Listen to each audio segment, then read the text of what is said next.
গতকালকের এই অনাকাঙ্ক্ষিত ঘটনার সূত্রপাত হয় বৈষম্য বিরোধী ছাত্র আন্দোলনের ব্যানারে একটি মিছিল থেকে কতিপয় ছাত্রদল সমর্থকের উপর অতর্কিত হামলার মাধ্যমে, যা ভিডিও ফুটেজে স্পষ্ট প্রমাণ হয়েছে। বা প্রশাসনিক তদন্ত প্রতিবেদন আসার আগ পর্যন্ত কোনো পক্ষই যেন উপসংহারে টানা সম্ভব বা সমীচীন নয়। তবে ভুক্তভোগী শিক্ষার্থীদের বয়ান, সংবাদ মাধ্যমে আসা প্রতিবেদন, ছবি ও ভিডিও প্রমাণের ভিত্তিতে আমরা যতটুকু জানতে পেরেছি সে অনুযায়ী গতকালকের এই অনাকাঙ্ক্ষিত ঘটনার সূত্রপাত হয় বৈষম্য বিরোধী ছাত্র আন্দোলনের ব্যানারে একটি মিছিল থেকে কতিপয় ছাত্রদল সমর্থকের উপর অতর্কিত হামলার মাধ্যমে, যা ভিডিও ফুটেজে স্পষ্ট প্রমাণ হয়েছে। সেই মিছিল থেকে ধারণকৃত একটি ভিডিওতে দেখা যায় যে যখন ভুক্তভোগী সেই শিক্ষার্থীরা ক্লাস শেষে অতি সাধারণভাবে মিছিলটির পাশ দিয়ে হেঁটে যাচ্ছিলেন, তখন বৈষম্য বিরোধী ছাত্র আন্দোলনের কুয়েট কমিটির আহ্বায়ক মোহাম্মদ উমর ফারুক 2019-20 সেশনের শিক্ষার্থী মোহাম্মদ উমর ফারুকের প্রত্যক্ষ উস্কানিতে কতিপয় মিছিলকারী তাদের দিকে অতর্কিতভাবে তেড়ে গিয়ে ধর বলে হামলার সূচনা করে। ভুক্তভোগীদের বয়ান অনুযায়ী তাদেরকে ধাওয়া দিয়ে ও মারধর করে কুয়েট গেটের বাইরে নিয়ে যাওয়া হয় এবং গেটের কাছে একটি দোকানে আশ্রয় নিলে সেই দোকানদারকে হেনস্থা করা হয়, যার জবাবে সেই দোকান মালিকের পরিচিত কিছু স্থানীয় লোকজন সশস্ত্র হামলা চালায় সেই মিছিলকারীদের উপর। দফায় ধাওয়া পাল্টা ধাওয়া চলে কুয়েটের গেট হয়ে উঠে এক রণক্ষেত্র। প্রায় ঘণ্টাখানেক ধরে চলে এই এলাকায় চলে ন্যক্কারজনক সহিংসতা। সেই সহিংসতায় জড়িত কতিপয় স্থানীয় দলীয় কর্মীকে ইতিমধ্যেই বহিষ্কার করা হয়েছে বলে আমরা রাতেই অবগত হয়েছি এবং সোশ্যাল মিডিয়ায় দেখেছি। তবে তাদের কেউই ছাত্র দলের সাথে জড়িত নন এবং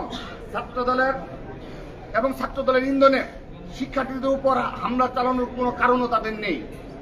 আবার এর বিপরীতে 18 ফেব্রুয়ারি 2025 তারিখে প্রথম আলো অনলাইন নিউজ পোর্টালে প্রকাশিত কুয়েটের প্রথম হামলা নিয়ে ছাত্রদল ও বৈষম্য বিরোধী পাল্টাপাল্টি অভিযোগ শীর্ষক একটি প্রতিবেদন অনুযায়ী ঘটনার সূত্রপাত সম্পর্কে বৈষম্য বিরোধী ছাত্র আন্দোলনের এক নেতা প্রথম আলোকে বলেন,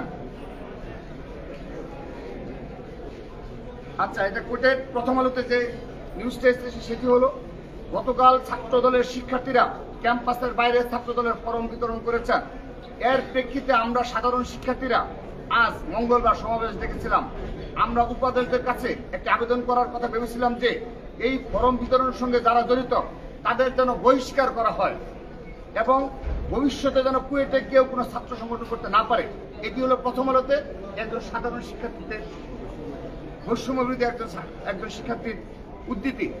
কিন্তু পরবর্তীতে জানা যায় যে বাংলাদেশ জাতীয়তাবাদী ছাত্র দলের পক্ষ থেকে উক্ত সদস্য ফরম পূরণ কার্যক্রম শুরু না হলেও বাংলাদেশি জাতীয়তাবাদী আদর্শে উজ্জীবিত শিক্ষার্থী হিসেবে পরিচিত বলে তারা সহ আরো কিছু শিক্ষার্থীকে হেনস্থ করার উদ্দেশ্যে চিহ্নিত তালিকাভুক্ত করে সাধারণ শিক্ষার্থী ব্যানারের আড়ালে লুকানো বৈষম্য বিরোধী ছাত্র আন্দোলন ও আন্ডারগ্রাউন্ড রাজনীতির ধারক বাহক ইসলামী ছাত্র শিবিরের গুপ্ত কর্মীরা এবং ক্যাম্পাসে রয়ে যাওয়া ফেসিবাদী নিষিদ্ধ সংগঠন ছাত্রলীগের কর্মীরা বাংলাদেশ জাতীয়তাবাদী ছাত্র দল কুয়েট ক্যাম্পাসে আনুষ্ঠানিকভাবে কোনো রাজনৈতিক অনুষ্ঠানের আয়োজন না করলেও এসব গুপ্ত ষড়যন্ত্রকারীদের ইন্ধনে সাধারণ শিক্ষার্থী পরিচয়ে উক্ত মক মিছিলটি শুরু করার আগে ক্যাম্পাসে ছাত্র দলের রাজনীতি নিষিদ্ধ করার চেয়ে ক্যাম্পাসে বিশাল ব্যানার টানানো হয় এবং মিছিল থেকে বিনা উস্কানিতে ছাত্র দলের সমর্থকদের উপর হামলা চালানো হয়।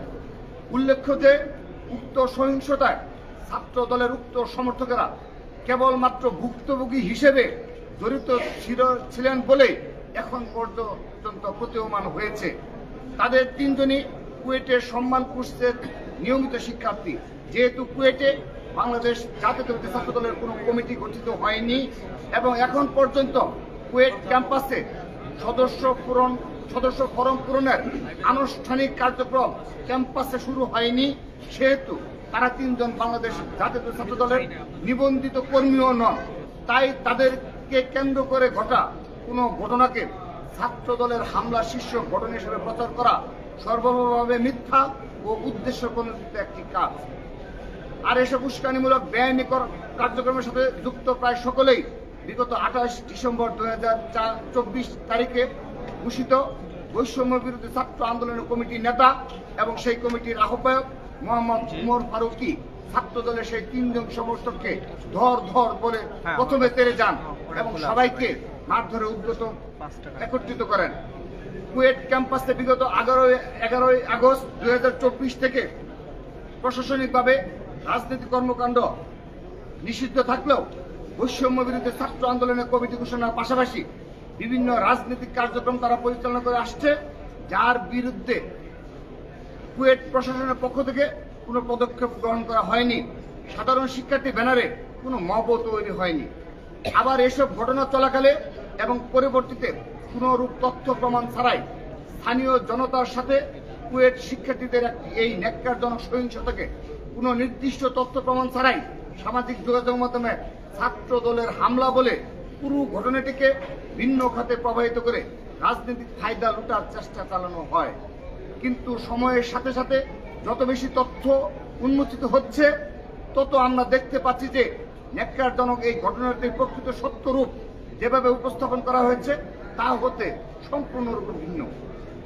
আমরা মনে করি এই ঘটনার মাধ্যমে আবারও প্রমাণ হলো 24-এর গণ অভ্যুত্থানের পর বর্তমানে সারা দেশে বাংলাদেশ জাতীয়তাবাদী ছাত্র দলের নেতা কর্মীদের ইতিবাচক কর্ম পরিকল্পনা ও শান্তিপূর্ণ কার্যক্রমের মাধ্যমে যখন বাংলাদেশ জাতীয়তাবাদী আদর্শে অসংখ্য নবীন শিক্ষার্থী আকৃষ্ট হচ্ছে ও রাজনীতি